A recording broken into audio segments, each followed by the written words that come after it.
So we want to get you caught up before the regular season stretch run really begins, division by division every single day. We start today, J-Rod, with the Northwest. And I think appropriate because this division has 3 of the top 4 in the West, all in the same division. We're familiar with the Nuggets, right? We know what Denver is capable of.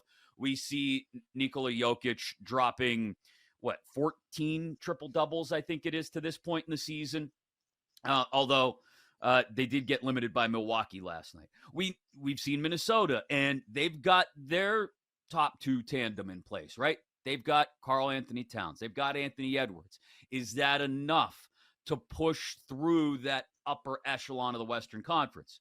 And then you've got the young up-and-comers who I don't know how many people thought OKC would be here at this point. And the question now is, how long can they stay where they are? But they're right there, just a game back of the T-Wolves right now, a half game ahead of the Nuggets. But they're right there in the West as well. Second seed in the West, despite, again, being young. Shai Gilgeous-Alexander right behind Jokic for MVP. Maybe not right behind, but, Jokic a clear favorite, and SGA one of the top dogs for MVP. The Jazz are even kind of on the periphery of this thing, just a couple games back of Golden State for the final play-in spot. And, okay, the Blazers are the Blazers, 5th worst record in the league, and currently bound for the lottery, but that's okay. That's their plan right now, I guess. Let's start with the Nuggets, J-Rod. Plus 110 to win the division. More importantly, I think 2-1 to capture the 1 seed. And again, just a game and a half back of Minnesota right now.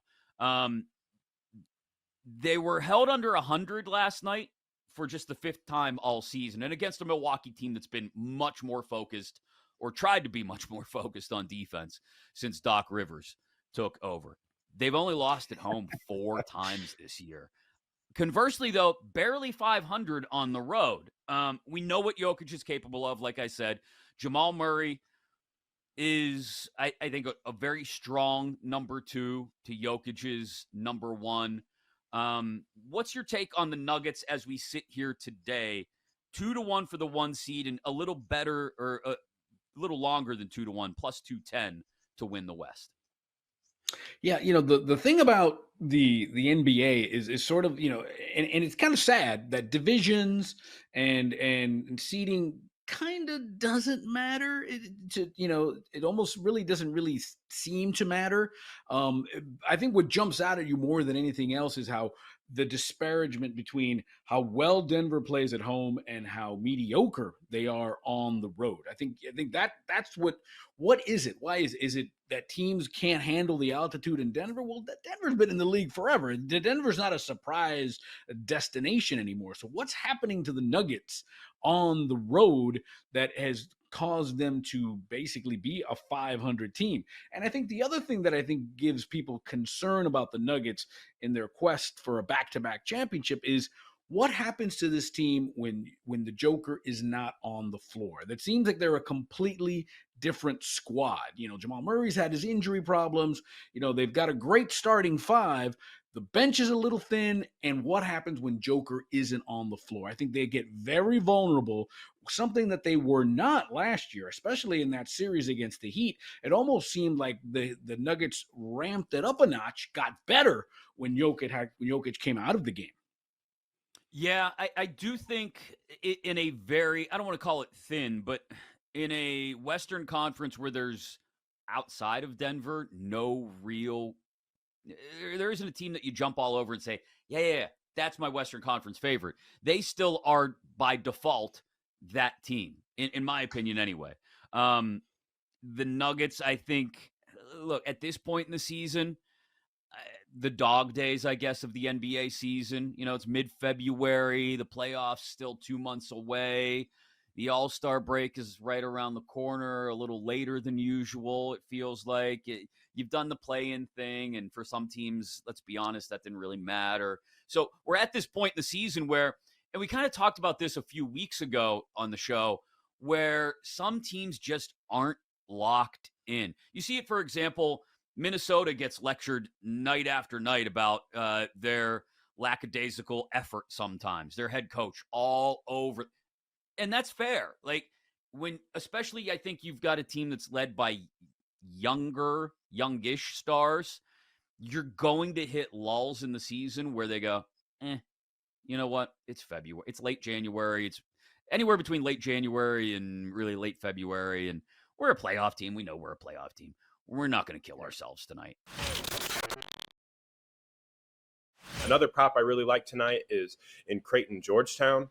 Jaden Epps over 16.5 makes a lot of sense to me. He has the second highest usage rate of any guard or any player in the Big East so far this year. And Creighton's a good defense, but they don't turn you over. They'll let you take shots. And you don't need to give Jaden Epps many opportunities. We've seen games this year where he has 27 shots in a game, 19 shots in a game. And so when I attack the prop market, I'm looking all for volume, right? And if I know that projecting tonight, you're probably looking at Epps at 18 to 19 to maybe 20 shots tonight to get 16.5. That's a pretty good spot for me. And then you look at the recent lead guards against Creighton. Desmond Claude had 22, Devin Carter had 28, DJ Davis 22, Alamir Dawes and Kadari Richmond, Seton Hall star duo, they both had 21. So I think in a night where Georgetown's going to have to try to get to 70, 75, 80 to beat Creighton, Epps is going to be a big part of it. You got to be aggressive. I think he's going to come off ball screens, get into the middle of the lane, and take a bunch of shots. Now, they might not go in. The volume might not be there, right? Like, or the efficiency might not be there. But if I get 8 for 20 tonight, you're probably on the right side of over 16.5. Every week, what I like to do is kind of a weekly roundup of where each team stands in terms of KenPom. Obviously, if you listen to a lot of sports betting shows, they're going to bring up KenPom, the advanced metric site. Every year since 2003, outside of 2, when the NCAA tournament is over, the team that wins the title fits both top 20 in terms of adjusted offensive efficiency and defensive efficiency. So it's still a moving target, but I like to look through that lens and who can play themselves into that bucket. So a team like Iowa State isn't necessarily inside the threshold right now. They are 44th, in terms of offense, 3rd in defense. But I could see them playing their way into that 2020 bucket. And I actually placed a future on them last night to win the national championship at 35-1 and to make the Final Four at 7-1. I could break down their game tonight against Cincinnati, but the skinny on Iowa State is their defense is fantastic. It has been since TJ Otzelberger got there, but the knock on them has been their offense. Remember last year they played Pitt in the first round. They were a 6th seed. They scored like sub 50 points. It was one of the ugliest games ever, and they lost. That team was outside the top 100 in terms of KenPom's adjusted offensive efficiency. This year, like I said, they're up to 44th. They are 61st in effective field goal percentage. They have a great point guard in Taman Lipsey. And again, the defense is nails. I will argue and say that Iowa State is a better version than Houston is. I think what people think the Cougars are, who is the number 1 team in KenPom, I actually think that's what Iowa State is. Houston, all their offensive success comes from getting offensive rebounds. They are one of the best offensive rebounding teams in the country. They're also outside the top 200 in terms of effective field goal percentage. Iowa State does a lot of the same things. They turn opponents over. They don't let you get inside the paint, and they turn their defense into offense. But Iowa State could shoot. Like I said, 61st in terms of effective field goal percentage. Iowa State is likely going to be on that 2 or 3 line come the tournament. I think this number is going all but down. So I think the Cyclones, this might be the year they break through with a better offense and, again, an elite defense. So I think Iowa State, a team, like I said, 3rd in the country in terms of turnover percentage. And they give a Cincinnati team fits who can't protect the ball, nor can they shoot. They are shooting sub 30% from 3 in Big 12 play, and this isn't a fluke. If you look at shot quality, they're actually due to shoot worse from 3-point land.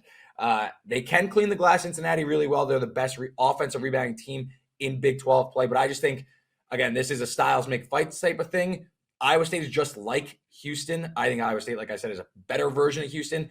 Houston pushed as 5-point favorites against Cincinnati on Saturday. I think Iowa State could go and take care of business, win this game on the road. I think Cincinnati, a team I like to back as an underdog, typically a big underdog especially, but in this case, I don't think like they're expected to win this game against Iowa State. So I'll take the Cyclones as a small road underdog.